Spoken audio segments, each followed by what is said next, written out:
Ngibingelele kubantwana benkosi. Ngethembe ukuthi abantwana benkosi basaphilile kulobu busika njengoba kuyinyanga kaJulayi, ikakhulukazi laba abangamaNazaretha. Indawo ngey'ndawo ngikholwa ukuthi inyanga yomhlangano kaJulayi isabaphethe kahle noma sekuyiwa ngasemaphethelweni. Siyazi-ke ukuthi-ke la ekukholweni kobuNazaretha sinemhlangano kaNkulunkulu eba mthathu ngonyaka. Umhlangano kaJanuwari, umhlangano kaJulayi njengoba kuwuJulayi nje, kube nomhlangano ka-October okuwumhlangano wasehlobo. Le mihlangano le emithathu njengokumenyezelwa komhlangano eBhayibhelini ukuthi ngenzele imihlangano emithathu ngonyaka. Siyazi ngokwabaJuda umhlangano wokuqala uba owePhasika, okuyisikhumbuzo ukuphuma kwabaJuda eGibhithe beya ezweni lesethembiso. Bese kuthi umhlangano wesibili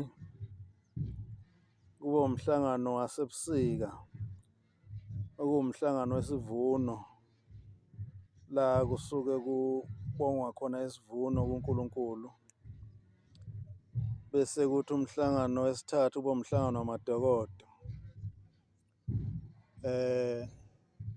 Siyazi-ke ukuthi-ke umhlangano wamadokodo ngaNkulunkulu uthi umhlangano wenyanga yesikhombisa, okuwukuthi ngokwekhalenda labaJuda inyanga yesikhombisa iba ngo-October, ayikho ngoJulayi njengoba thina ethu inyanga yesikhombisa ngokwekhalenda lamaRoma inyanga yesikhombisa kuJulayi. So-ke manje-ke thina-ke eyethu inyanga eyethu imihlangano akube umhlangano wePhasika lo wenziwa ngabo-April, kodwa elethu iPhasika kwaba uJanuwari, okuyinyanga esakhululwa ngayo uNkulunkulu ebugqilini benkolo yabezizwe eyayibukela phansi inkolo kaNkulunkulu. So iyona nyanga-ke kuthina inyanga yokukhululeka kuJanuwari owenziwa entabeni yaseNhlangakazi. Cha, lokho ngikukhulumela abantwana benkosi ngoba ngiyazi ukuthi njengoba ngenza le lokhuzana nje, njengoba ngikhuluma la mhlambe kune-background abantu abayizwayo yokuduma kwey'gubhu. Ingoba kuyagidwa namhlanje njengoba ngiyenza le video kungoLwesine. Kuyagidwa namhlanje njengalokhu kuye kube nemigidi phakathi nesonto uma ngabe kuyimhlangano kaNkulunkulu. Kodwa-ke akuyona nto ebengiqonda ukukhuluma ngayo namhlanje njengoba ngithi ngisemkhankasweni wokufundisa nokwazisa ngobuNazaretha okuyibona bona abafundiswa uShembe noma uNkulunkulu abunika uShembe.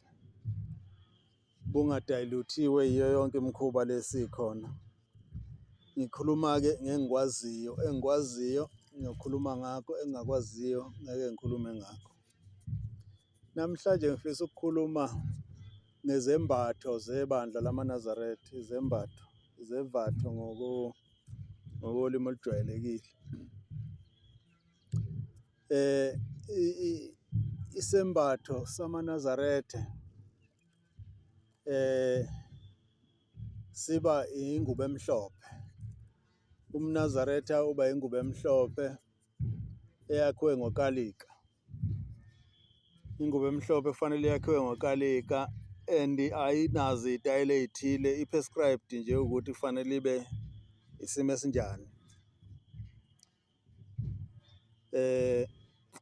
Ngoba kufanele kube into e-common kuwo wonke umuntu, nakube ingadayiswa centrally, idayiswa yilabo abayithungayo, kodwa umgomo wesekuthenini kufanele bayithunge according to specification lesi uNkulunkulu asinika uShembe, ngoba izembatho zamaNazaretha esizingubo ezimhlophe uShembe akavelanga wayesukela nje, kodwa waba ne-revelations eqhamuka kuNkulunkulu ukuthi kuyoba ingubo enjani. So ingakho-ke ukuthi yona akekho ovumelekile ukushintsha i-design yayo ukuthi ibe enye into. Mangiqala njengamakhosazana, amakhosazana okuyizintombi zala ekhaya zabaNazarethe ezimsulwa ziyey'gqoke umNazarethe. ImNazarethe umgomo wayo usekutheni kufanele ube ukuthungwa kwawo kube ngezansi kwamadolo kuze kuyofika eqakaleni, kodwa awuvumelekile umNazarethe ukuthi ube ngenhla kwamadolo. Ube ngezansi kwamadolo, ngaba phakathi kwedolo neqakala, uphinde ufike mhlampe uligamanxe isitho uzofika-ke eqakaleni. Awuvumelekile ukuthi ube ngaphezu kwedolo. So owamakhosazana umNazarethe uba ile design yakhona ebisiba kuthiwa amafaro, lokho okungamaprintana okuba khona okuba u-3, okuye kube khona kuba u-3 lamafaro emNazaretheni wenkosazana. Ebese kuthi la ehlakaleni unciphe ube mncane, ube nesihlakala esithungwe ngendlela ethizeni. Ebese inkosazana ebisiba nenansuka, inansuka ishidi elimhlophe elithungwe nakhona nje njengeshidi, abale mboza ekhanda. NgokobuNazarethe inkosazana uma isenkonzweni kufanele imboze ikhanda mbo, ingabonakali. Anginaso-ke isizathu osuthi kwenzekani kanjalo, kodwa ngaba ukucabangela nje ukuthi inkosazana kufanele ithi isenkonzweni ibibukwa abafana nani nani. Ngiyacabangela, angisho ukuthi kunjalo, kodwa khona nje umgomo uthi inkosazana imboze ubuso ithi mbo ikhanda lonke uma ngabe isenkonzweni. Amakhosazana lawo. Bese kuthi abomama nakhona umNazarethe wabo uba namafaro awu-7, kuba namafaro awu-7 owamakhosikazi abomama umNazarethe. Eyabo inansuka ayimbozi ekhanda kodwa imboza amahlombe. Ebese banebhande elimnyama esiswini okuthiwa u-14, okuwukuthi ibhande lesifungo samakhosikazi elitholwa unkosikazi oshadileyo ngokwemigomo yebandla. Unkosikazi, umuntu ongashadile ngokwemigomo yebandla akalifaki lelo bhande lika-14 ngoba usuke engaphelelisanga ngokwemigomo yebandla. Bese kuthi ekhanda kube nestrip esimhlophe, nakhona futhi kuthiwa u-14, naso sifakwa umama oshadileyo ngokwemigomo yebandla lapha ebandleni. Bese kuthi amadoda noma besilisa nabo iMnazarethe yabo ayinawo amafaro lemaplinti engiwashoyo, kodwa iba nje ingubo ende nje ezifike phakathi kweqakala nedolo, kodwa ibe ngezansi kwedolo. So yona-ke la emkhonweni ayivalekile njengeyamakhosikazi noma yabesifazane, ivulekile nje ukudedela isihlakala eyamadoda iMnazarethe. Bona-ke abayimbozi nansuka, bafaka nje leyo ngubo kuphela. Bese kuba khona ingubo zabagcotshiweyo, abagcotshelwe ikhundla esontweni. labo abesifazane kuye kuthiwe igama labo abakhokheli ngoba abakhokheli omama ngisho njalo amakhosikazi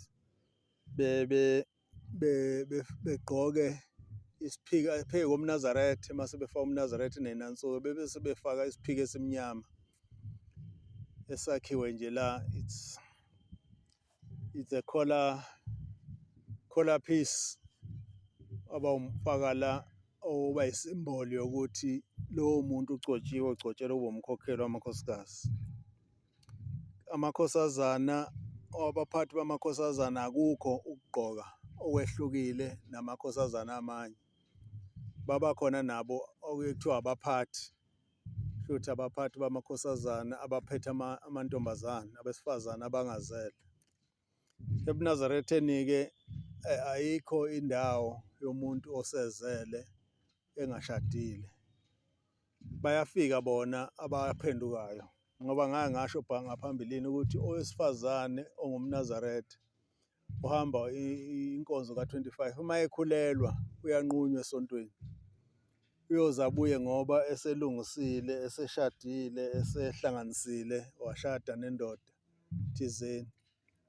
So-ke bese-ke ephucwa inansuka, akayifaki inansuka, ufaka ingubo efana neyamakhosazana kodwa engayimbosi inansuka ngoba akaseyintombi futhi akawuye unkosikazi. So-ke besifazane abazele banjalo. Bese kuthi abashumayeli, ingubo yabashumayeli nayo ayinawo umehluko namadoda nje angagcotshiwe.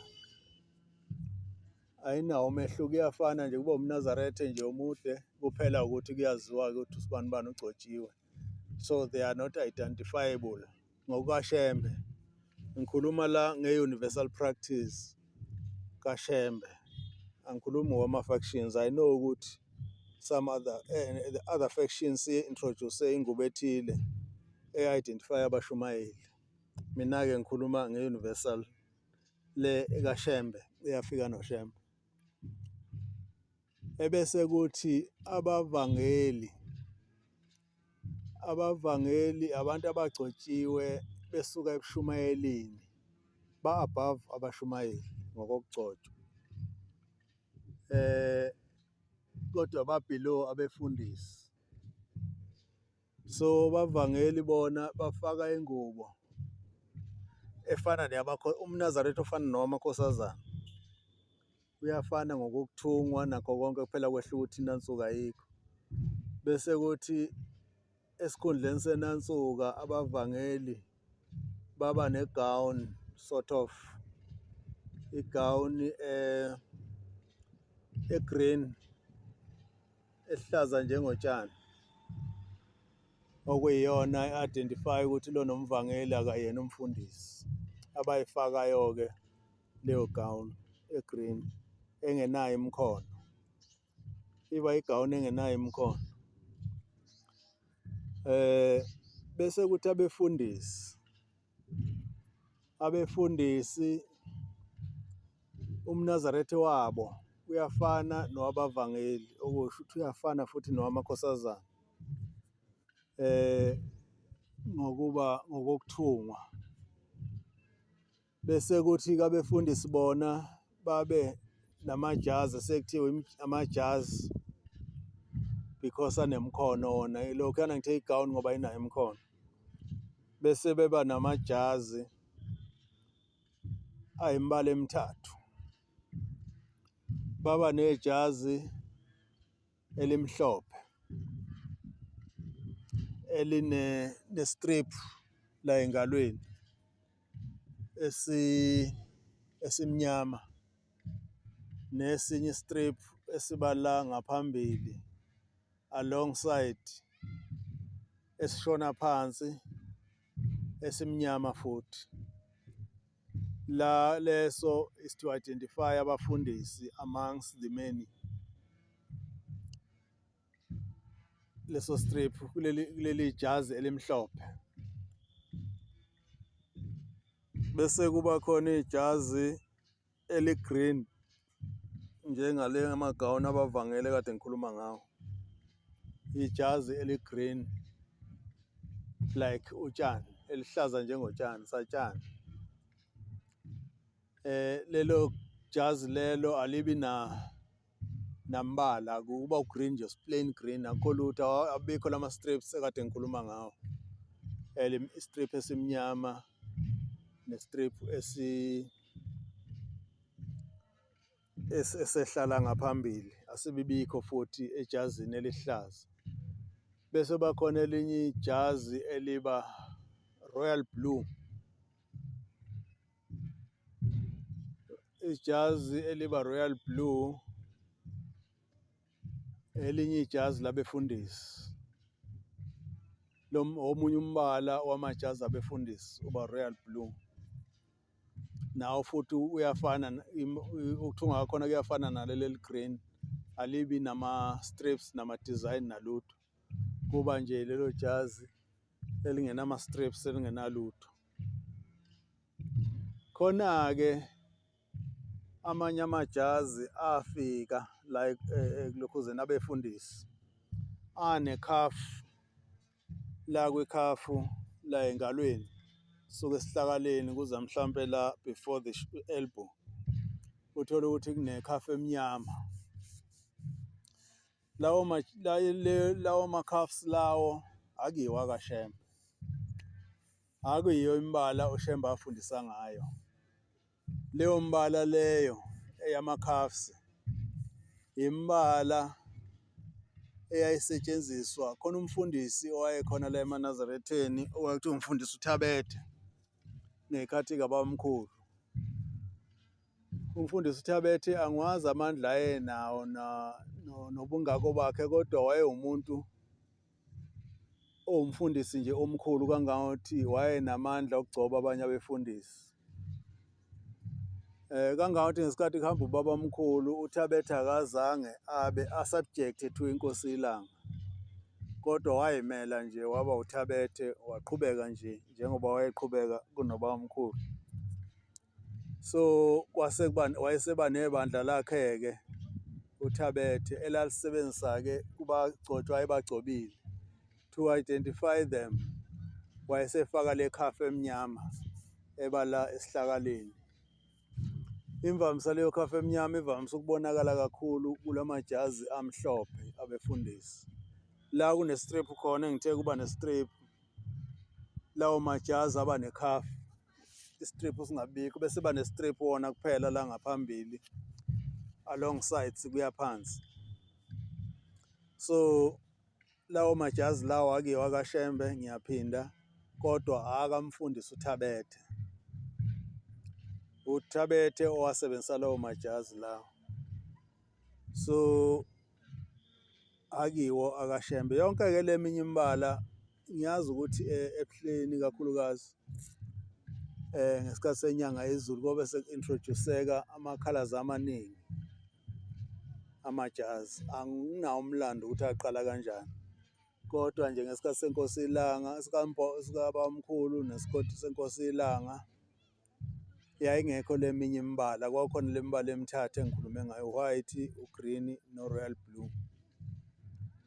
So yayingekho lena eminye imbala ibekho nesikhathi senyanga yezulu. Ukuthi isizathu kwaba yini, I've got no idea. I've got no idea ukuthi kwenzekani ukuthi kube naleyo mbala emininginingi. So kodwa-ke leyo mbala uzoyibona ikakhulukazi ebandleni elisebuhleni. So bese kuthi amakhosi tribal chiefs, amakhosi ezizwe, wona ahlonishwa ngomjiva noma ngejazi elimhlophe elinemkhono elingenawo ama-strips, elifanayo nalabefundisi, elingenawo ama-strips lawa asho nezansi nama-cuffs ngokunjalo. Liba nje plain njengelomholi. Umholi webandla uba nejazi elinjalo to identify him amongst abefundisi. So namakhosi-ke lawo ezizwe anikwa lawo majazi ukuze abe identifiable for respect purposes. Ilawo majazi-ke ileyo mbala noma ilezo zevatho ezemukelekile kulokhu kuhamba kwala eNazaretha. Abefundisi-ke lamajazi amhlophe okubahlonipha nokuba identifya. Kangokuthi uma iy'nkonzo lezi njengesabatha, inkonzo yesabatha nanenkonzo yomngcwabo, baye begqoke lawo majazi u-royal blue no-green. Bese kuthi uma kwenziwa imithandazo, le mithandazo sekuseni wantambama noma nje imithandazo, noma beye beye besebenzise leli elimhlophe, bengasebenzisi lawa ey'nkonzo. Anginaso isizathu sokuthi kungani bengasebenzisa ey'nkonzo if kuyimithandazo. I don't have isizathu salokho, kodwa uma kunemithandazo nje leyo uthi umthandazo wokulala, umthandazo wokuvuka, beye besebenzise lo white. Kodwa uma kuyisabatha basebenzisa lawa amabili, u-royal blue no-green. Iyona mbala-ke evumelekile leyo yezembatho zakuleli bandla, njengalokhu kwalawula umqalwendlela owumnikazi webandla. So-ke bengifisa-ke ukuma lapho, bengenzela nje ukuthi ngi-highlight-e ikakhulukazi lezi zembatho ey'nama-cuffs, ukuthi cha, zikhona zona y'dumile kodwa akuyize yikaShembe. uShembe nje ubhombela akazazi ebandleni lakhe ngoba ilokhuzana ziqale nje futhi ngesikhathi senyanga yezulu. Angazi ukuthi kungani zaqala ngenyanga yezulu, kodwa zona ziyi-introduction ye-uniform kaThabethe wase-Vryheid. So-ke ilokho ebengithanda ukusho. Inkosi ngibusisa.